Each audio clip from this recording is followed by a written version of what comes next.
Hello,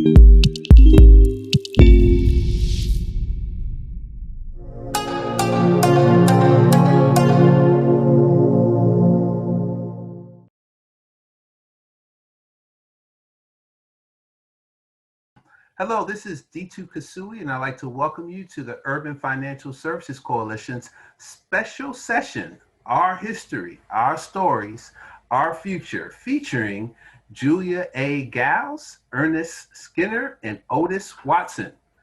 And as usual, we have the agenda for today is that we'll have a welcome. Hey, welcome everyone from NAUB and Urban Financial Services Coalition.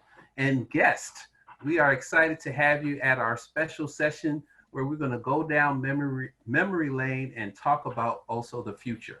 So we're also going to have a quick networking session, which will just be about 3 to 5 minutes. So you're going to have to use your high level elevator pitch when we're in the networking room. Then we'll hear from our National Urban Financial Services Coalition National President. We'll have introduction of the speakers, and then we'll start our conversation. And we will have a Q&A period. And during the question and answer period, if you have a question that you would like to add, please feel free to put it in the chat or electronically raise your hand. When we get to the Q&A period, we will acknowledge you and allow you to ask your questions. And then we'll have a couple announcements to end out today's session. So the breakout room. So in the breakout room, all of you will get a link. So those of you who are participating via computer, you'll get a link. You click on that link and you'll go into the breakout room. If you're on the telephone, and that's how you're participating, you will automatically be put into a breakout room. When you're in the breakout room, we want you to share your name, your company, and share one reason why it's important for us to know our history. One reason why it's important for us to know our history. So you're going to have 4.5 minutes in your breakout room. And so everybody has to use their high level elevator pitch during the discussion. So you can't use the long, drowned out, long presentations today. So with that, all of you should have a link. Please click on your link and I will meet you back here in 4.5 minutes. Just click on the link and you'll put you in the breakout room. All right, excellent. Just click on the link. It'll put you in the breakout room. Welcome back. Thank you.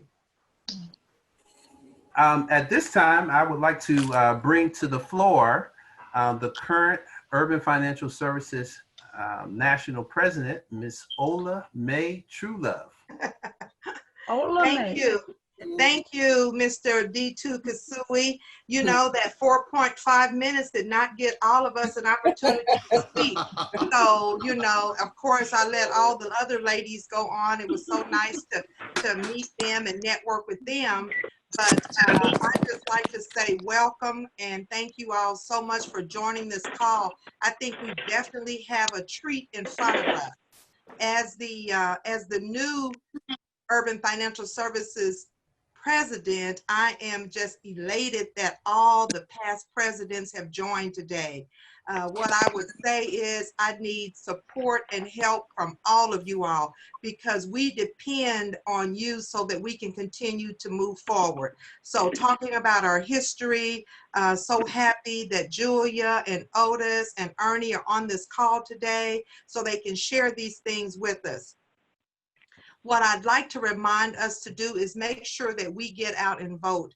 It is so important this year. I know I'm from Kansas City in the central Midwest, and we had our day yesterday to go out and vote for all the governor and, you know, all the local representatives around the city. But when you get the chance, and if you get the chance, please make sure that you vote in this upcoming presidential election. The other thing I want to make sure that I mention is this is the year 2020 is when we're supposed to be completing our census. Please make sure that if you haven't already completed your census, that you do that as well. I know this is just information I'm throwing out. I'm just so excited about everything, but I want to say those couple of things and just welcome you all, encourage you to please continue your support for Urban Financial Services Coalition. It is needed now more than ever. 2024, we will be celebrating 50 years. And because of you, we're still here.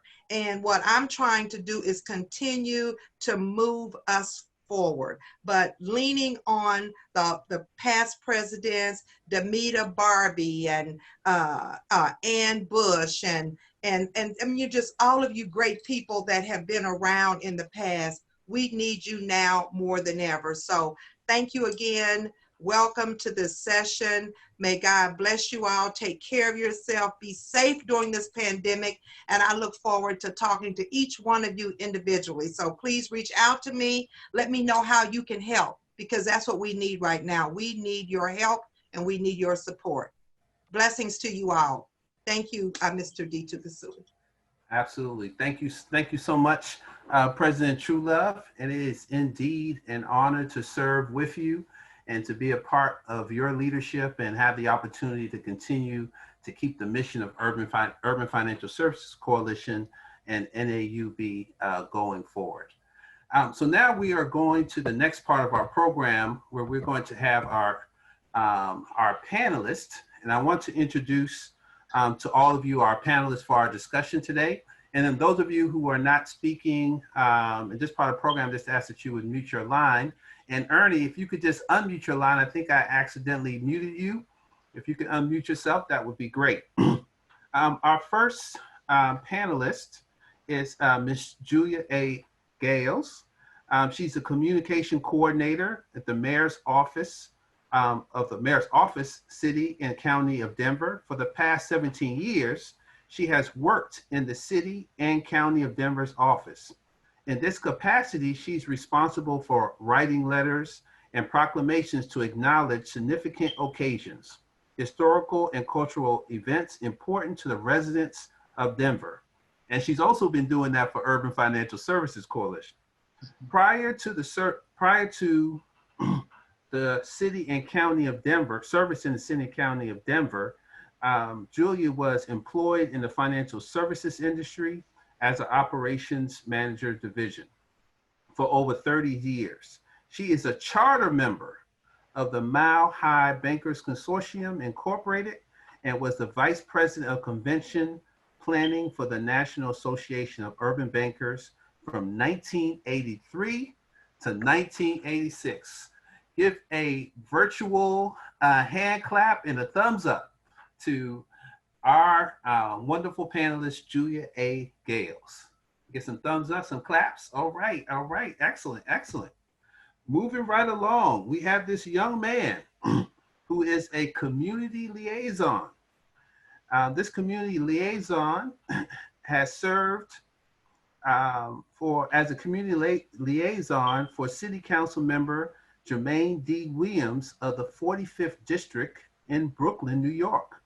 Previously, he was a retired senior executive with Citigroup and earned a reputation as a bridge builder between the corporate suites and the streets. While representing Citigroup, his focus was to leverage his knowledge of the corporate structure and culture and work on community relationships, thereby providing the climate to position the bank as a leader in community development, lending, social investments, grant making, banking services, and technical services.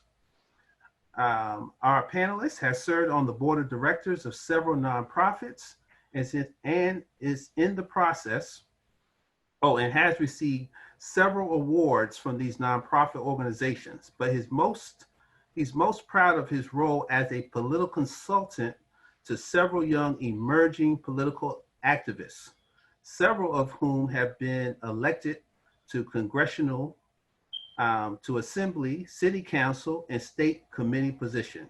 He's also, and most of you probably didn't know this, he's an avid gardener, photographer, and world traveler, and he's a native of Trinidad and Tobago, and is married and a father of two. Let's give a big thumbs up and some virtual hand claps to Ernest Skinner. I don't see any Jamaican or Trinidadian hand claps. I don't see none of that. Oh, right, all right, okay. I clap for myself.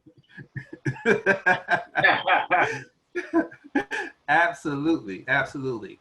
Our next panelist is out of the Bay Area. He is a former banker with over 45 years of experience. He must have started when he was 2 years old. And he has been engaged in community affairs for several decades. Over the years, he has acquired expertise and capability both in corporate and nonprofit working environments. He graduated from the Pacific Coast Banking School, Seattle, Washington in 1997, and received his JD from Western State University College of Law. Mr. Watson transitioned from banking to his new position as agent for New York Life Insurance, Silicon Valley General Office. Prior to this role, he served with numerous financial institutions. His most recent banking employment for 16 years was with Comerica Bank as CRA market manager for Northern California. Mr. Watson has been a long-term supporter of Urban Financial Services Coalition, having served as president of the South Bay Urban Bankers Association, vice president of the San Francisco Bay Area chapter of UFSC, and as vice president of conference planning for the National Association of Urban Bankers. Ladies and gentlemen, let's give a big virtual hand clap for Otis Watson. Let's get some. There we go. Excellent, excellent, excellent, excellent. Welcome. And I failed to mention that Mr. Skinner was part of the New York chapter of Urban Financial Services Coalition, and he has played some integral roles in NAUB and has continued to make a difference in our community. So with that, for a short time, I was also a member of the Washington Association of Urban Bankers. Yes, yes, yes, absolutely. Yeah, he had his feet in two parts, one part That's New right. York and one part DC. That's right.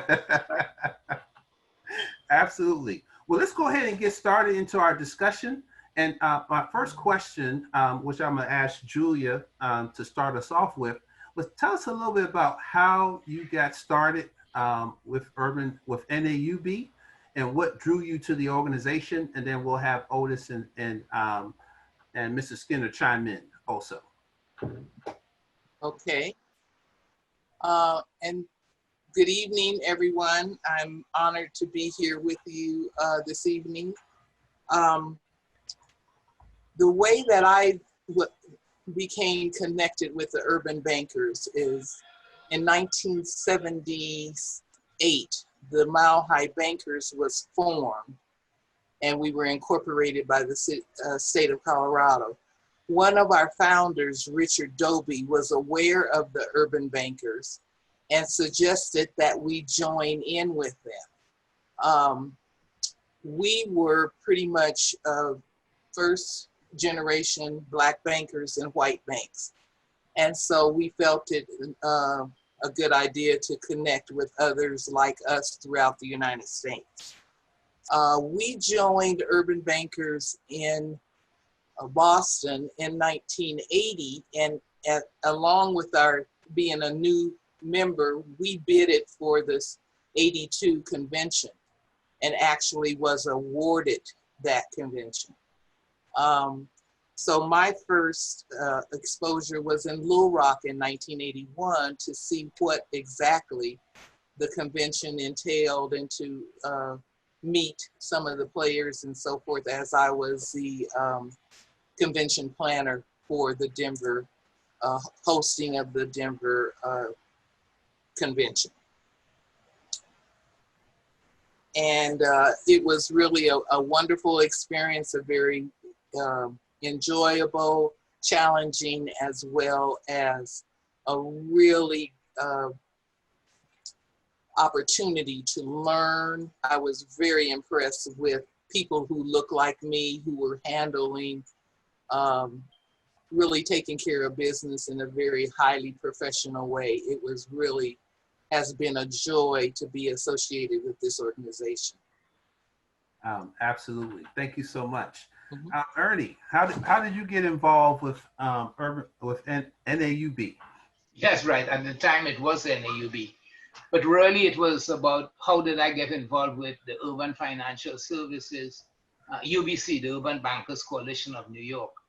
I was working with Citigroup, at that time Citibank, in Brooklyn on a special project to really understand the dynamics of neighborhood and community development. Because Citibank was very interested in going interstate. And at that time, we were constrained by the unitary banking laws that existed, which limited your branch system to the state where you incorporated. So as I was going about those duties, I befriended a brother who was a Black Muslim, who asked me whether I was aware of UBC, the Urban Bankers Coalition, and of course I was not. So I followed up, checked it out, went to a meeting, and I came across this room full of wonderful Black brothers and sisters, and attended a few meetings and became familiar with what the goals were, which have not really changed from what were then and what UFSC now has. And I said to myself, I found a second family.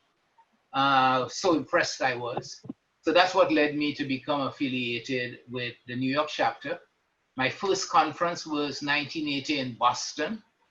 And coming back from that again, I was stimulated even more because now I found a family within the throughout the United States, not just New York. And I say family, and that becomes important because when I first came to this country in 1967, and I don't recall why I made that pledge to myself, I made a pledge that I would go to every state in the United States, a goal which I have accomplished. So by meeting the members of the National Association of Urban Bankers, I said to myself, well, there are some states that I've not yet visited at that time. And now when I go visiting, I know I have a call-in card. I just need to make a call to the chapter president or the national rep, and I'll be able to find family to help me discover those states. So that's how I got involved. Yeah, and that is so powerful. I mean, some really good things happened in Boston. Man, I should have been in Boston for that Boston convention because Julia got excited and Ernie got excited. And one of the big things that, you know, as a pup in Urban Financial Services Coalition is the network and being able to go from having just a local network to having a national and international network. So thank you, Ernie. That is an excellent point. Now let's go off. We went to Denver, then we went to New York. Now we're going to go all the way to the South Bay and see how Otis got involved with Urban Financial Services Coalition. Madam National President Ola Truelove, members of the board, members of the advisory board of the Urban Financial Services Coalition, let me first say I am thankful to be invited to be a part of this esteemed panel. I am equally grateful to share this platform with some of NAUB's most iconic members from the past. I know in the 1980s, myself, as well as many other people around the country used to feel that Ernie Skinner actually ran New York City. So to see that he's involved in politics now is really no surprise to us. Miss Julia Gayles has always been Miss America in Denver, Colorado. I am equally impressed being here with her, who she personally trained me after her reign to be the absolute best national conference planner in the history of NAUB, if I must say so myself. But in answer to your call of the question, D2, I first heard about and became a part of the National Association of urban bankers when a gentleman named Mr. Farrell Childs, who was the president of the San Francisco Bay Area Urban Bankers Association at the time, introduced NAUB to the San Francisco board and its membership.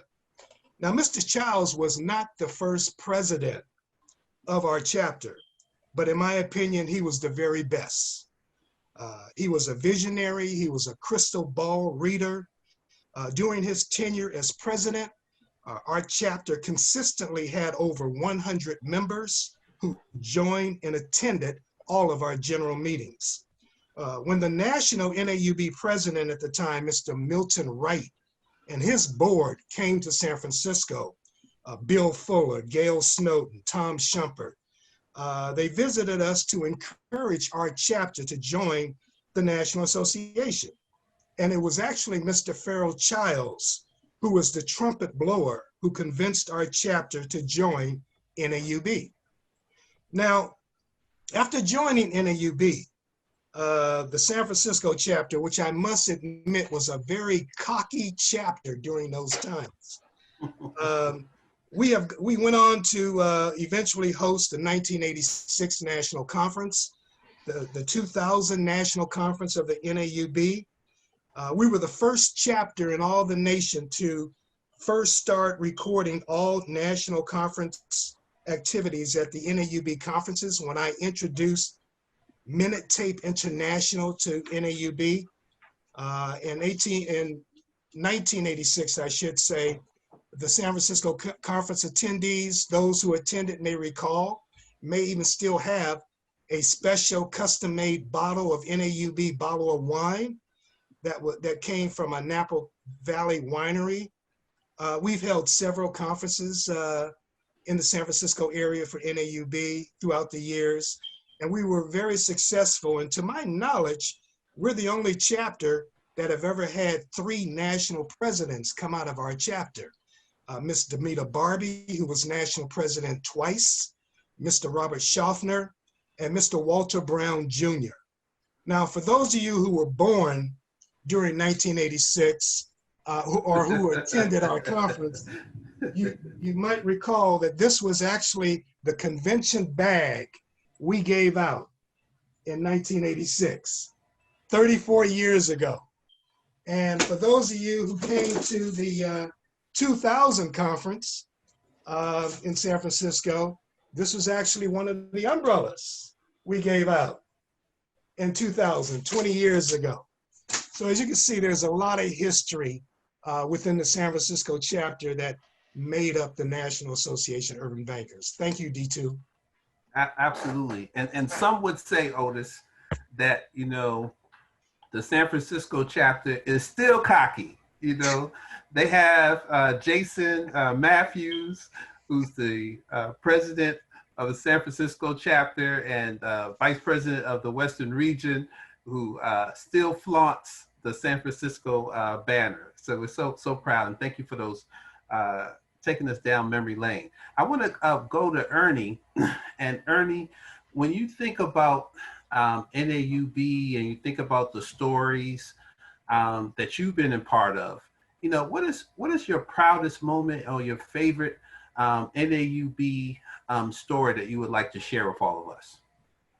Interestingly, it's not something that most people would think as a proud moment, but having gone to the 1981 conference in Little Rock, I made several friends.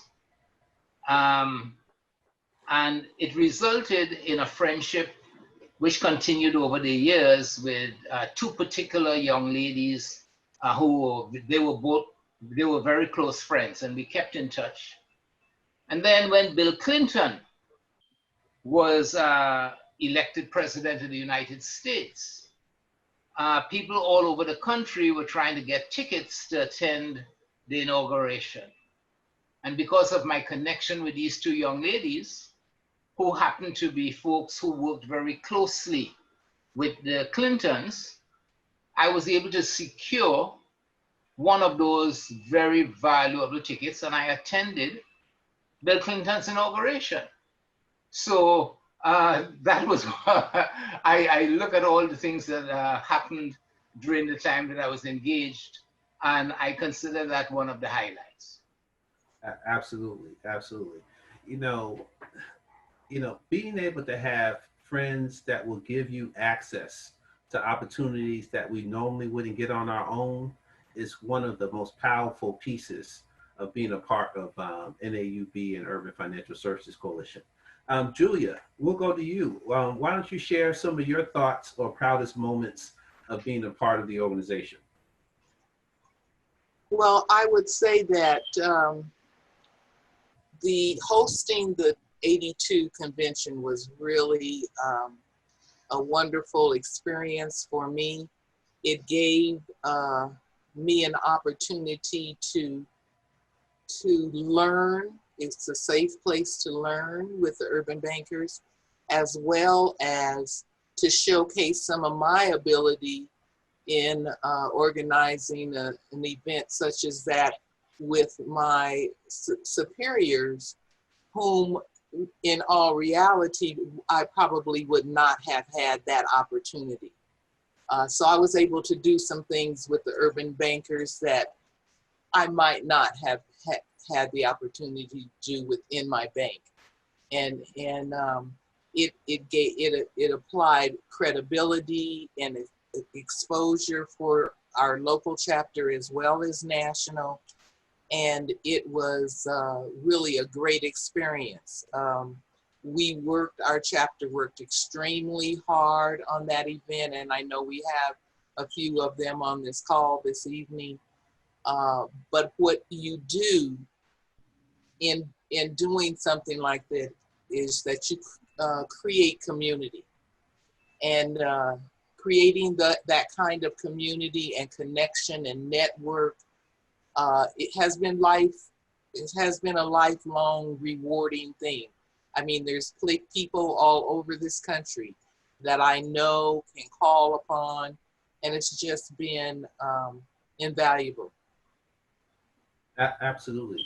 And community is a big thing. A lot of time, some of us still walk into rooms and there's, maybe one or maybe nobody that looks like us, and we have to, go in and fight the fight and deal with what's going on, have to validate who we are. And sometimes you can feel like you're alone. And NAUB and Urban Financial Services Coalition, what I hear you saying, Julia, provided that family where you could go and talk to some folks that are going through the similar experiences that will prop you up, make you feel good, and give you some opportunities to shine and showcase your skill set. And then when you take the same things you were doing in terms of conference planning, you take that back to the job, it's no sweat. Right. You did it for you at NAUB. If I could do it for them, you could definitely do it, for the bank and in the mayor's office. So that's an excellent point. So I want to transition to Otis. And Otis, I know you gave us some highlights of the San Francisco chapter and some of the things that you were a part of, and showed us, a wonderful couple of bags. I thought you was going to show us a couple of outfits that you had from 1986, but maybe you'll show us that later. They're in the bag. Outfits are in the bag. Absolutely. What are some of your proudest moments of being a part of NAUB? I have two, D2, and before I mention those, let me just mention something that Ernie mentioned, his association with Bill Clinton, and as Bill became president. What the older members on the line will know is that when we had a regional conference in Little Rock, Arkansas, Governor Bill Clinton actually came to our hotel and treated all the board members to a drink in the bar of the hotel and paid for it.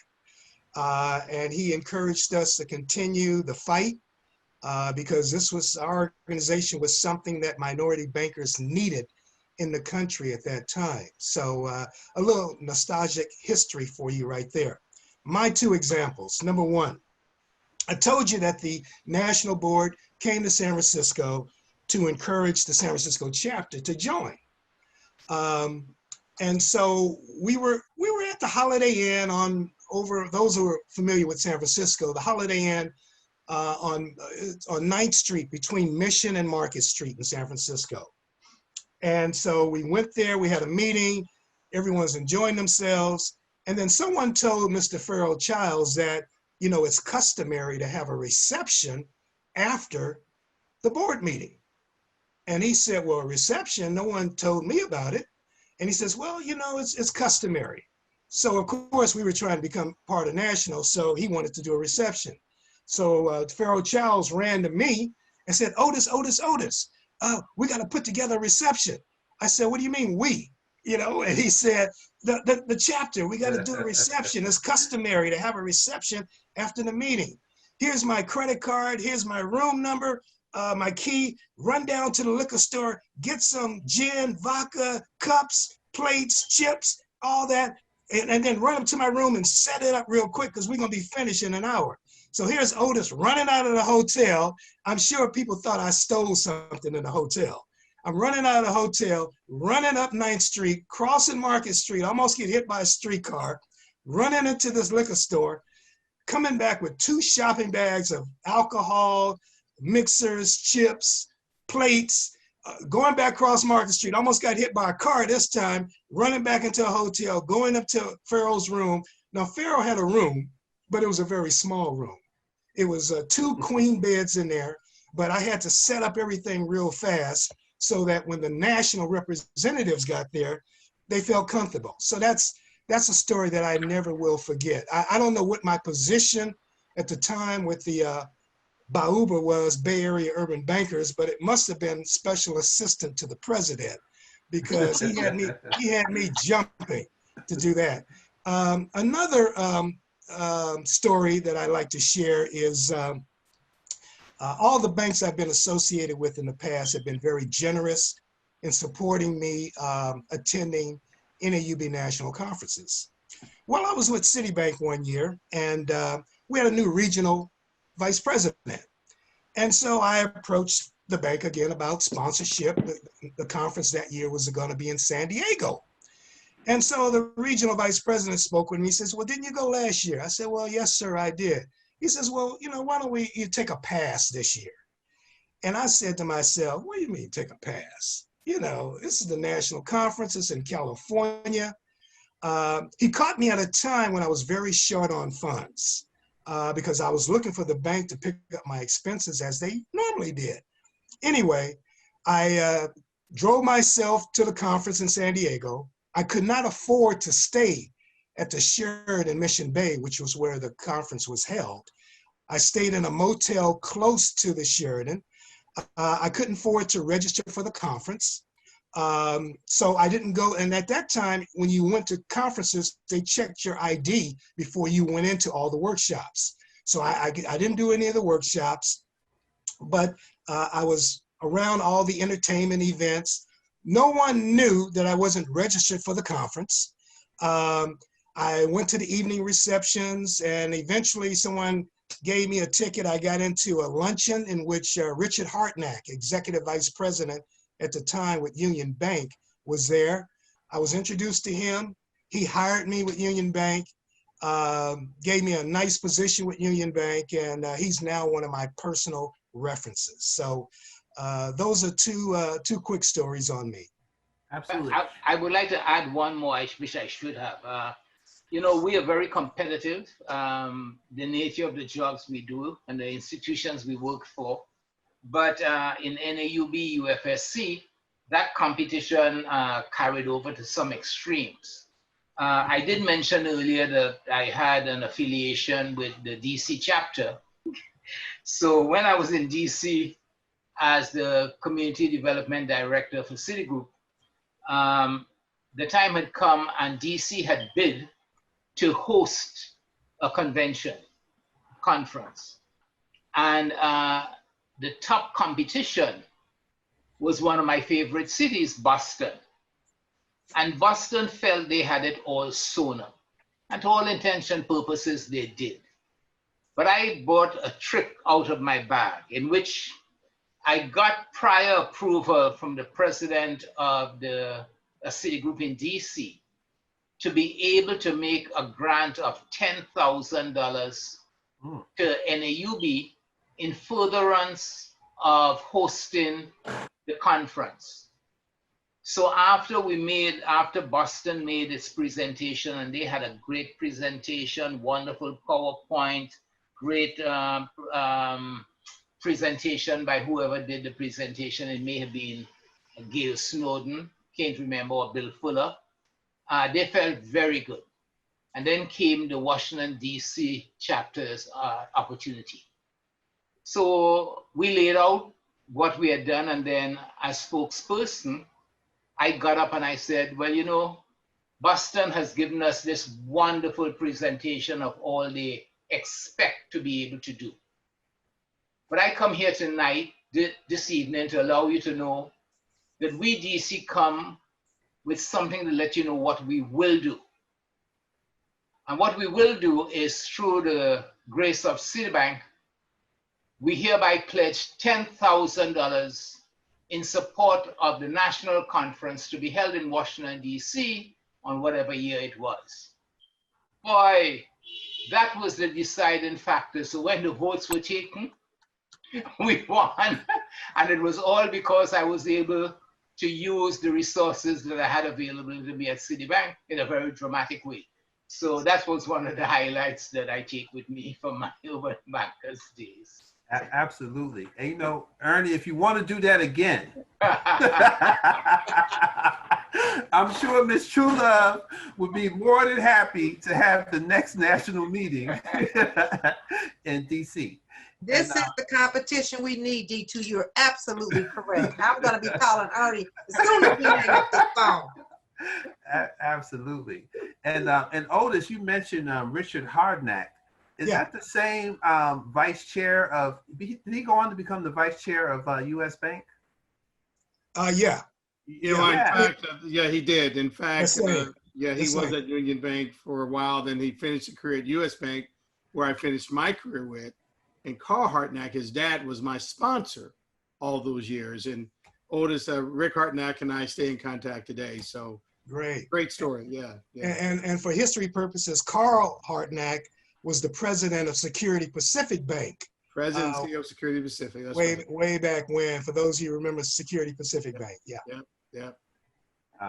Absolutely. I got a chance to meet Mr. Hardnack at the conference in Kansas City. You know, thanks to Ola Truelove, and she had gotten the president of US Bank, Richard Davis, to give a large donation to Urban Financial Services Coalition and to support us in Kansas City. So, you know, having those relationships, you know, at the top of the organization, you know, has really been one of the hallmarks of Urban Financial Services Coalition, NAUB. What I like to transition, Otis, is to, I'd love for the three of you to talk about what are your thoughts about the current circumstances that we're in? And when you think about the current circumstances, you know, how does that impact, you know, the future for professional associations like Urban Financial Services Coalition? We'll start with you, Otis. Okay. Thank you, D2. Let me just first say that I'm gonna try to be as politically correct as I can. I have a lot of faith in the work that many of the local chapters are doing around the United States, including our cocky San Francisco chapter. Again, we're doing some wonderful things. But I got to tell you, I don't have the same comfort level as it pertains to the National Association. And I tell you why, because as I view it, the National Association right now is on life support system. The reason being is that there isn't enough generation of income coming in to the organization. Now, as you just mentioned, back in 2010, you know, Ms. Truelove was successful with the Kansas City chapter in getting $50,000 to host our conference there. Now, having been in charge of conference planning, before, I can tell you $50,000 is a generous donation, but it's not a lot of money to host a national conference. But more importantly than that, since 2010, all the administrations that have come into the national that I have seen from afar, no one, no national president, no board of directors, no advisory board have been successful in generating that type of income for the national. So how do we fix it? Well, it would be easy for somebody like Otis to say, well, you know, I'm not in banking anymore. I'm in insurance, and it's not my problem. You know, it would be easy for me to say that. It would also be, you know, easy to suggest that we need to have more attempts to generate funds. We need to be more creative. You know, the flavor of the month now is GoFundMe funds, okay? And, you know, before you snicker at GoFundMe, you need to know that George Floyd had a GoFundMe fund that broke the platform at $13.4 million, okay? Now, the Urban Financial Services Coalition only needs, you know, 10 cents of that amount. You do the math, 10 cents, and you would be a wealthy organization. So how do we fix it? How do we fix this? And why do I care? I care because to take a passage from the musical Hamilton, I was in the room when it happened. In the room when it happened. I was in San Francisco when the name changed from the National Association of Urban Bankers to the Urban Financial Services Coalition. I was in the room with some of our best and brightest national presidents brought forth propositions to help change the organization to make it better. And so that's why I care. And it would be easy for me to say, well, it's not my problem, but it is my problem because I was in the room when it happened. And therefore, Miss Ola Jones, Ola True Love, I should say, I'm going to be mailing you. This is your envelope, Ola. I'm gonna put it in the mail tomorrow. I'm gonna be mailing you a personal donation in the amount of $500. Now, oh, thank you so much. Now, I'm not looking for anybody to match that. You know, I realize that's a big boy's move, and but what I am asking is this. Ola, if you will put your mailing address in the chat box right now, I appreciate it. But what I am asking everyone to do who's on this line to consider giving $25 payable to the Urban Financial Services Coalition. That would help out our national office. And for the presidents, the past national presidents on this call right now, my challenge to you is all of you contribute $100 payable to the National Urban Financial Services Coalition. And Ola's put her address in the chat box. And D2, my challenge to any panelists you have coming up after Julia, Ernie, and myself in the future, because I know this is a series, my challenge to them is for each panelist to contribute $100 to the National Association. Now, that's a start, okay? That's not Floyd money, GoFundMe money, but that's a start. Once we start there, then we can carry on. So Ola, in fact, Ola, my check's made out to you personally, so you can go shopping with this, I guess. But that's why I encourage all of you to support this organization because, yeah, I was in the room where it happened, but you are in the room now. You are here now, and it's up to all of us, past and present, to make sure this organization survives. Back to you, D2. All right, thank you, Otis. We appreciate that. One of the things that George Fraser often says is that we can't expect other people to do things for us that we won't do for ourselves. And that's one of the things that I think it's a good message for this time. You know, as we continue to move forward, we want to have the independence and we want to have the strength to be able to speak out on issues and concerns that affect communities of color, and not worry about funding in particular. So thank you, Otis. Appreciate that challenge, and I accept your challenge. I am a former national president, so Ola True Love. I am also going to send $100. I'm going to send mine in $1 bills over the next 100 days, but you're gonna get the $100. So, Julia, what are some of your thoughts about the current affairs that are going on in this country, and how do you think? What do you think about the future for minority financial professionals? Well, I think I would agree with Otis that we do need to be self-sufficient. But I think that we should not overlook the value of this organization in terms of how we help one another. In this climate, when we're looking at a lot of racial disparities, and we're talking about, how minorities have been left out of the systems and so forth, each one of the members who are currently in financial services need to look at what they can offer their institutions in terms of righting some of the wrongs.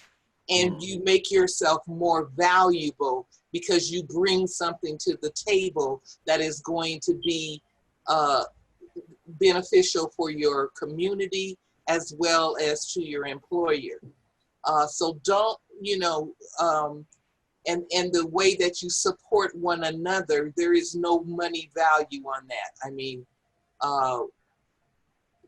the friendships, relationships, and shared knowledge is something that money cannot buy. So I would encourage you to find ways in which you show yourself to be more valuable than ever as your institutions face the challenges of stepping up to the table and righting some of the wrongs as it relates to our minority communities. Thank you, Julia. That is such an excellent point. And what I hear you saying is it's about our time, our talent, and our treasures.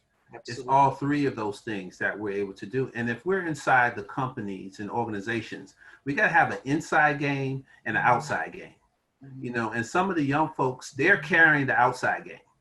And so some of us who are still in institutions, if your organization and people that don't look like you are not talking about the issues of today and how to right the wrongs and what they can do differently, stop waiting. I belong to an organization and they haven't been talking about this issue. People showing up for work every day, acting like nothing is happening in the streets and nothing is happening to people of color, and that there's no institutional racism, there's no issues going on, and they expect us to keep working every day like nothing is going on.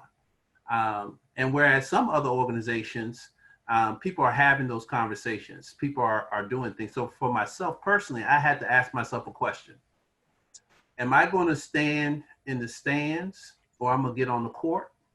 And am I going to have some conversations with folks to see about what actions can be taken in this moment and not wait for the next one? And so, Julia, you're right. Now is the time. We got to get our inside game up and be a part of the change. Now I'd like to, Ernie, want to give us some of your thoughts?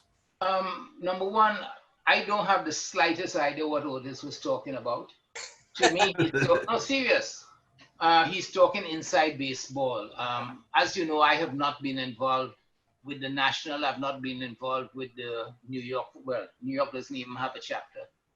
So I have no idea what you guys are talking about, any pending conference or what have you. So having said that, I am loath to endorse what has been discussed. I mean, Otis has done the traditional thing that our Jewish brothers and sisters do, which is when they want to raise funds, somebody gets up in a room and raises their hands and says, I would donate X amount, and through pressure and people not wanting to lose face, somebody says, I will match that. But that's all well and good. So that's as much as I'm going to say about that. I'm going to make some comments, but I got to preface it. I have never really considered myself to be a banker in the way people think of a banker. I've always considered myself to be an activist who happened to work in a financial institution, right? So I come to my way of thinking and my approach to how I have lived my years in corporate America with that mindset. From my accent, if no one knew, before you would certainly say he's not American and he's from the Caribbean. You know? Most people will say, well, he's from Jamaica. No, I'm from Trinidad and Tobago. Big deal, all right? But I'm Caribbean born. And I developed a Pan-African philosophy many years ago. By the time I got to Washington, D.C. in 1967 to attend Howard University, one of the most impactful meetings I ever had, and even before I actually met the person, one of the most impactful influences that I was exposed to was a brother by the name of Stokely Carmichael, and one now known as Kwame Ture. You know, he's passed on. He's a one of our ancestors now. But when I found out that Stokely Carmichael was from the small country that I came from, with 1.25 million people at the time, and when I saw the impact he was having on the American political process, working side by side with his African-American brothers and sisters, over time, I made a pledge to myself that whatever I did from that day onwards, wherever I worked, and I had no idea what I'd be working at, I was still at the university, that I would devote myself to advancing the cause of people of color. So when fate brought me to Citibank all those many years ago, it was at a time when Citibank was in 100 countries across the world. And I said to myself, I have found myself around the world by working for this institution. I had no real concept about banking. I just happened to have been in line at a branch, and while killing time to get to the teller to do whatever the heck I was going to do, I picked up an annual report and I saw that. Why do I preface it that way? I'm going to read you something that I crafted earlier today. Just bear with me a second. All right, so here we go. Carajo. A second, please. NAUB/UFSC was established during a transformational period of American politics, where laws were recently enacted to attempt to redress the political and economic apartheid, which had attempted to stifle Black progress for over 400 years. We became the economic freedom fighters who saw our responsibility as working our way up the corporate ladder into senior management status so that we could have a seat at the table within the financial services industry to effect change. We also felt the need to inform the communities from which we came of the opportunities to utilize the products and services of the organizations we represented to develop our communities, which had been buffeted by injurious governmental and private sector collusion. Further, we wanted to serve as role models for our youth to pursue careers in financial services. Those needs continue even today and will for the medium term. But there's a tool which has been discussed for quite some time, but which is only now gaining traction. and has made its way into the Democratic race for president. And that tool is called reparations.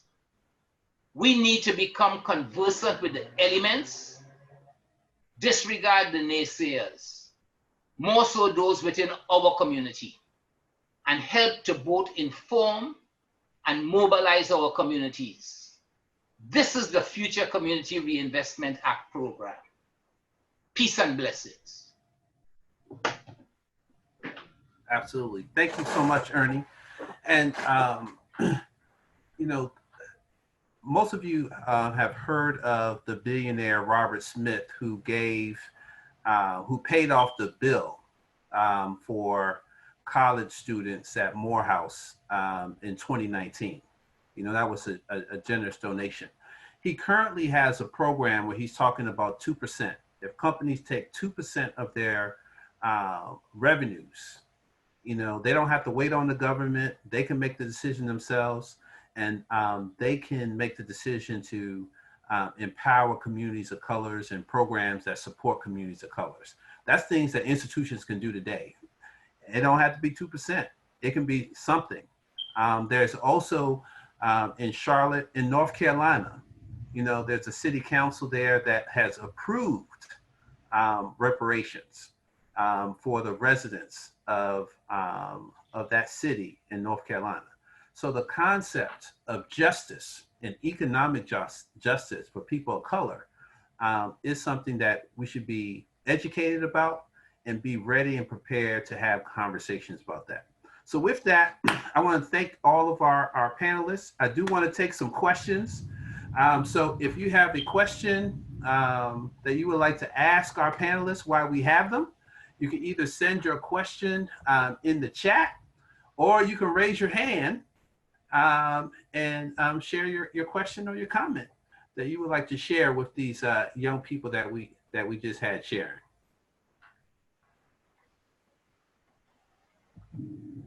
If you're, and I got to screen across. We got like 49 people on the call. So if you're raising your hand, you can unmute yourself if you want to ask your question or put it in the chat.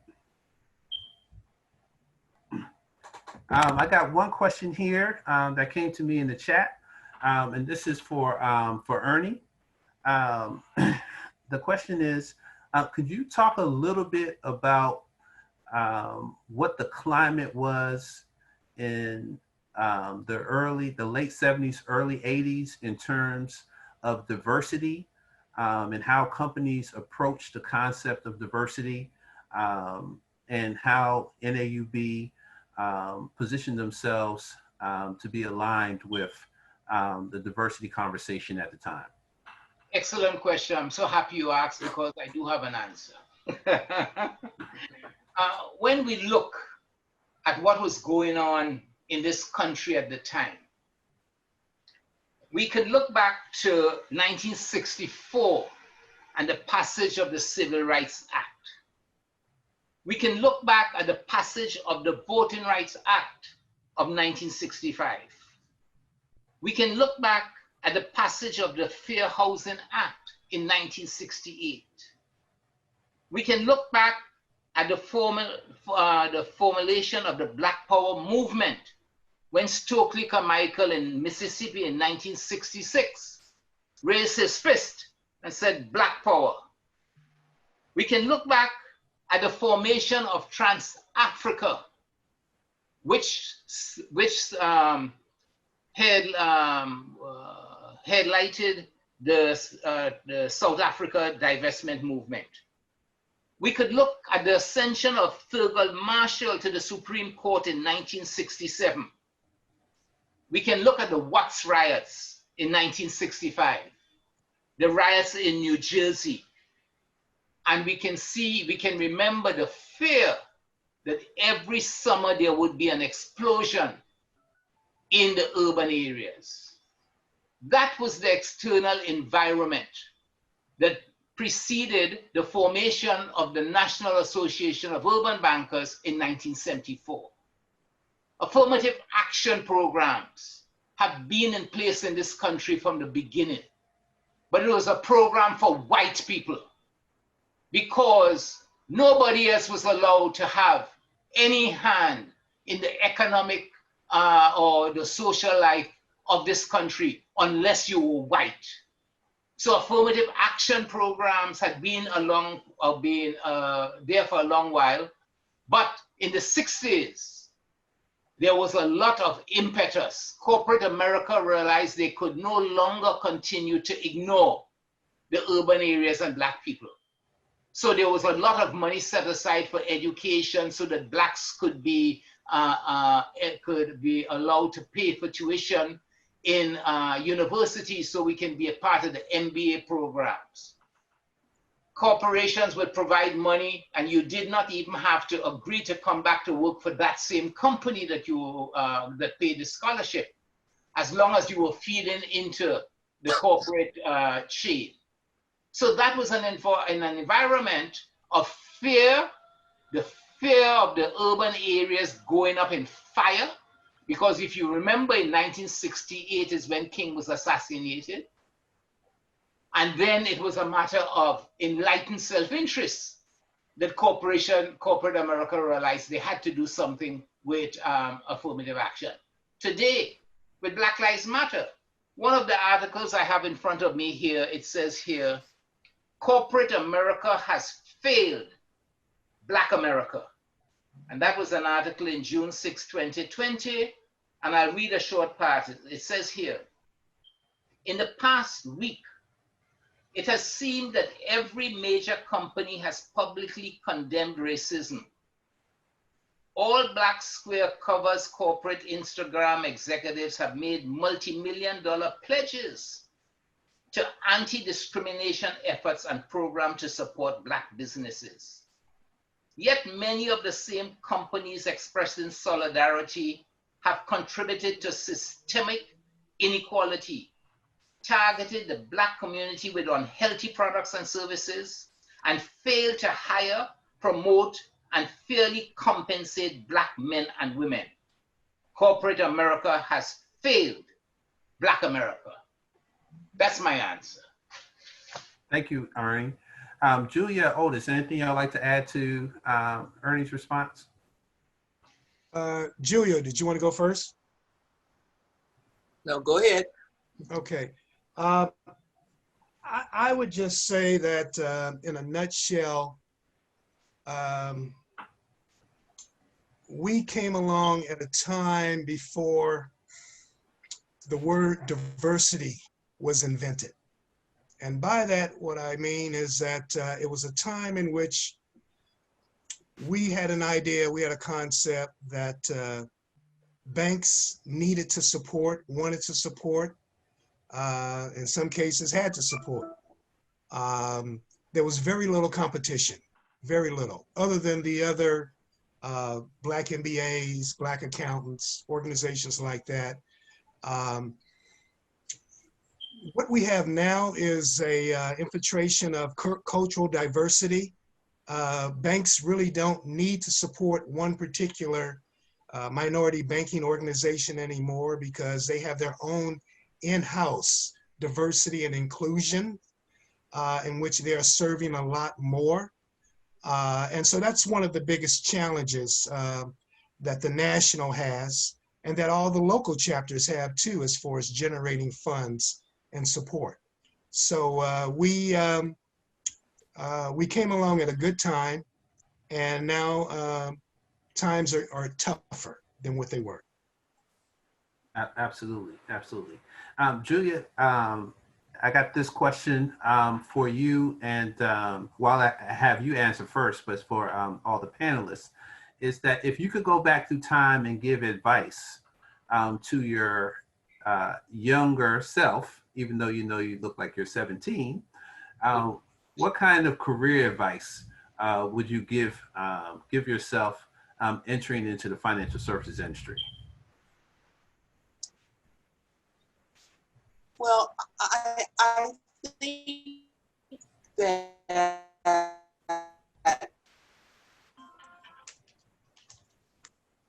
I believe that what is for you is for you. Perhaps if I said, I feel like what is for me is for me.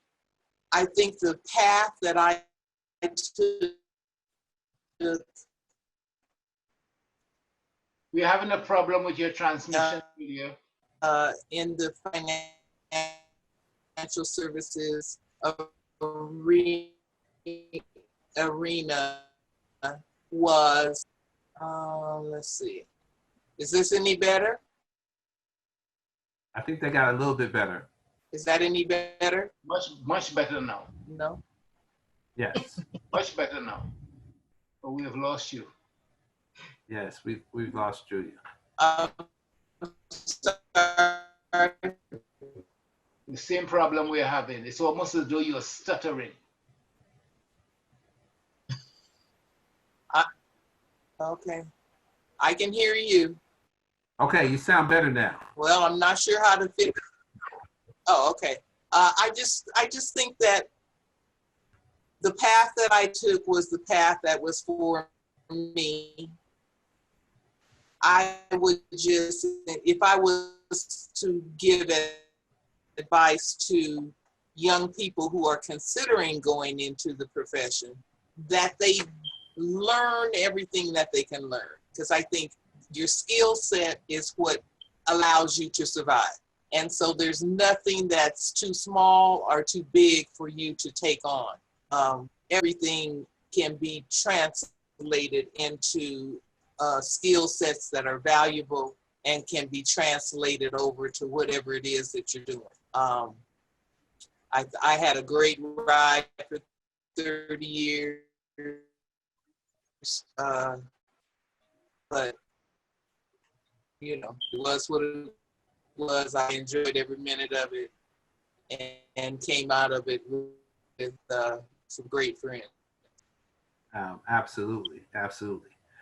Ernie, if you could go back through time and give that young Ernie that was waiting in line in the branch and decided to go into financial services industry, what advice would you give him? I don't know that there's any advice I would give other than to say to choose your career path and stick to it as much as you can. My personality, I was lucky. I fell into an institution. I started on the international side. I should have said that. And was overseas, went to the training center in Greece, was assigned to work in Turkey, but then ran afoul of one of the senior officers because I challenged him on something. I've always challenged management. And then they wanted to send me first to Abu Dhabi and then to Turkey. And by that time, I had decided I really no longer wanted to be out of the United States because my political consciousness had kicked in. And I'd never forget listening to a tune on the American Forces radio called Native New Yorker. There's a female, two sisters, the Pointer Sisters, Native New Yorker. And although I'm not native to New York, I was a New Yorker. And I decided to come back to work nationally, so on the domestic front. So I would have said to myself, choose a career path and stay with it. What I would say today, however, in view of the Black Lives Movement and the intransigence of corporate America and Otis, to say that the banks have their own diversity program and all that type of stuff, I mean, don't be caught with that. Because what we have found is that everybody has ridden on the backs of Black people. So when they talk diversity, they are talking about white females, they're talking about Asians, they're talking about Hispanics, they're putting us all in one pot. But the people who have been slaves in the United States are Black people. White people made their way up here, and this country developed on our backs. And these same white people would say they did it on their own, when in fact they did it on our backs. And they say, we did it on our own. Why don't you do the same? All right? So to hell with those banks and their diversity programs. They have failed us, and they have failed us miserably. In 1986, in San Francisco, we had Paul Hazen, the president of Wells Fargo. We had Bruce Williamson, the president and CEO of First Interstate. We had James Miskell, the executive vice president of the Bank of America. We had John Christopher, the executive vice president of Rainier Bank. Okay? The closing session was called Bridging the Gap from Vice President to Senior Vice President. One of the workshops were career issues for the minority professional. Another one was building a winning career, the Black woman professional. And then there was another one called the crisis of confidence in the financial services industry. By 1988, we had Robert Strickland, the chairman of SunTrust Bank. In 1982, we had John Reed of Citibank. In 2001, we had William Harrison Jr., president and CEO of JP Morgan Chase. Why am I saying that? I'm saying that these financial institutions have benefited from having access to us all these years, and they have done nothing but spun their wheels. We have to hold them accountable. These are the same institutions that financed selling our brothers, sisters, mothers, and fathers into slavery. On Wall Street, there's a plaque, which in 2015, the council member that I worked for co-sponsored a bill to put a plaque there to recognize the fact that Wall Street was where slaves were bought and sold. 2 blocks away from where the current the current New York Stock Exchange is. So don't fall victim to that. We have to stand up. And in terms of funding, all these corporations that are running to say they're doing something for minorities and blacks and what have you, if you guys want to raise money, see who is giving what and go and make presentations to them. Get our share of the pie. Don't be ashamed and don't be intimidated. Thank you, Ernie. Otis, we'll give you the last thought on advice to the younger Otis Watson. And then we have a video clip that we'd like to show y'all, and then we'll close out today's session. Otis. Well, I would say that in today's environment, evaluate your options. Financial services is a much more broader concept than it was in the 1980s now. You don't have to just go into banking. You can go into so many other fields and still be within the realm of financial services. One of the reasons why we changed the name from National Association of Urban Bankers to the Urban Financial Services Coalition was to capture all of that. People involved, minorities involved in other financial related services. Once we did that, we captured members from Visa, Ford Motor Company, and the like. And so I would tell the young people, evaluate your options if you have options. If you only have one job opportunity, take that job opportunity, but still keep your options open as you continue to work there, because things do change. When I was in banking, I was helping nonprofit organizations and small businesses achieve their overall purview of all their goals. Now I'm in insurance and I'm helping individuals achieve their goals, unless I'm talking buy-sell agreements with small businesses or key persons insurance with an organization. I'm helping individuals within the financial services arena achieve their overall goals, and particularly generational wealth for their young people. So it's wide open now. So evaluate your options would be my advice. I'd like to add something to what Otis said. There's a group called the National Association of Security Professionals. to the extent that UFSC does not have a relationship with them, they should be investigated and a relationship should be developed. Secondly, I see UFSC, its motto should be a force for change. Simple, a force for change. And the final observation I'd make is in 2001, to show you how visionary we were, 3 of the workshops we did, one was called Professionals, Race, and the 21st Century. This was in 2001. Another one was called Preparing and Negotiating the Executive Management Position You Want. And the third one was Leaving a Successful Career for Entrepreneurship.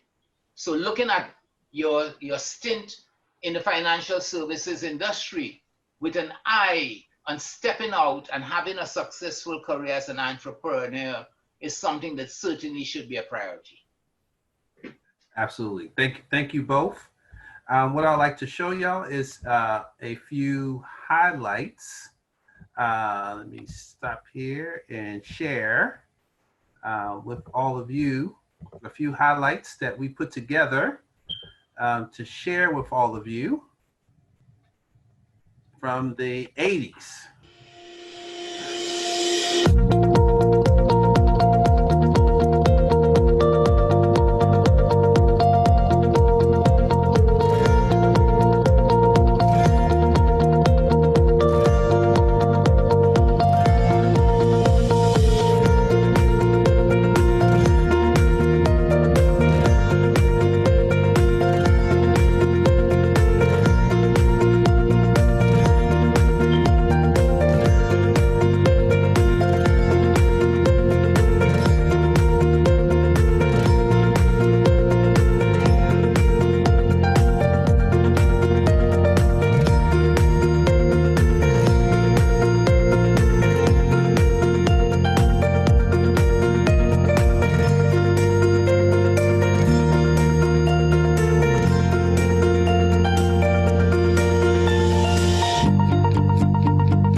Thank you. We are trying to capture the history of NAUB and Urban Financial Services Coalition. Oops.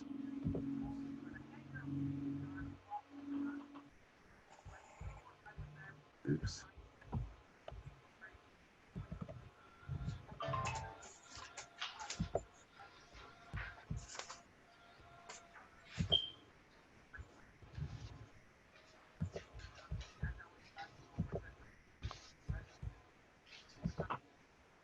Sorry. Did we lose you, D2?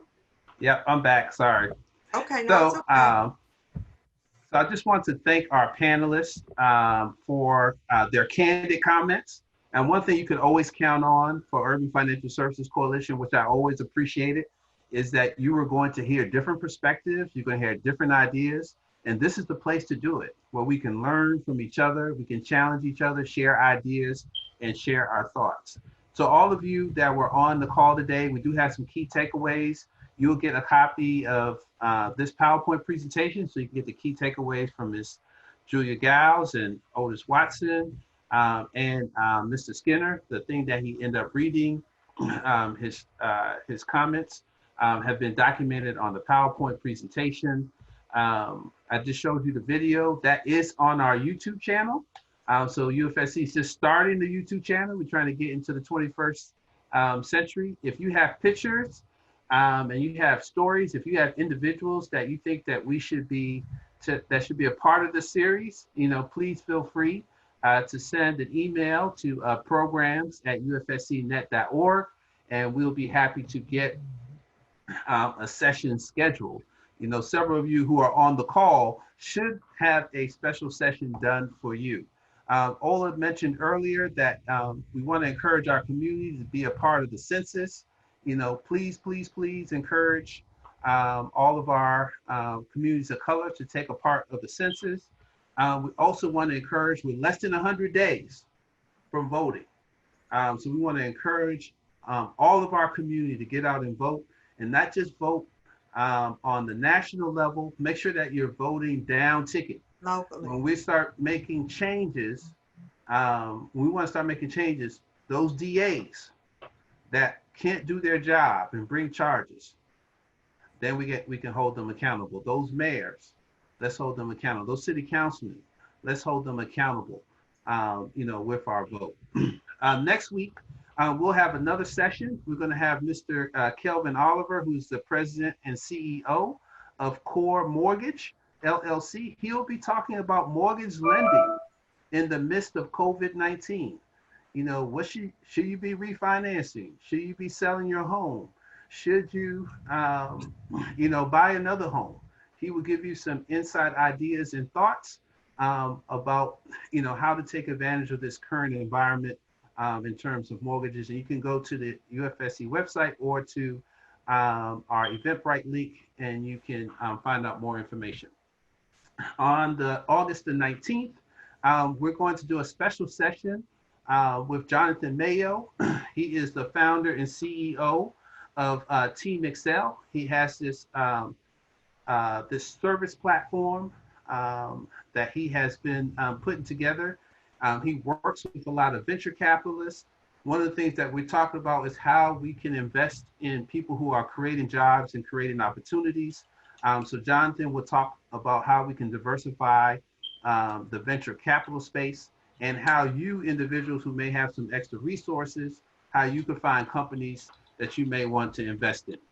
And then if you haven't renewed your membership in a while, we do have national membership. So whether you have a chapter or not, you can invest in Urban Financial Services Coalition. It's only $150, a seed that will prepare the next generation. John Johnson once said that success is the ability to pass the baton on to the next generation. And so as we get close to 50 years, we want to make sure that this organization is alive, and for the next 50 years, we'll be making a difference in our particular community and for people of color. And I always like to end the session with be a river and not a reservoir. What does a reservoir do? Keeps all the information and all the good stuff to itself. And then what happens inside of the reservoir? Things die. But what do rivers do? Rivers take all its goodness and it shares. And everywhere where it shares, things turn green. Relationships get better. Money is made. People go to the next level. So we want to take the information that was shared here today, share it with other folks. Don't let it stop here. So we're going to end with everybody unmuting themselves and everybody saying good night. Good night, everyone. Good night, everyone. Thank you. Thank you. You guys are awesome. Good to see everybody. So Hey, very Otis. much. See you, everyone. Otis. Oh, the check's in the mail. The check's in the mail.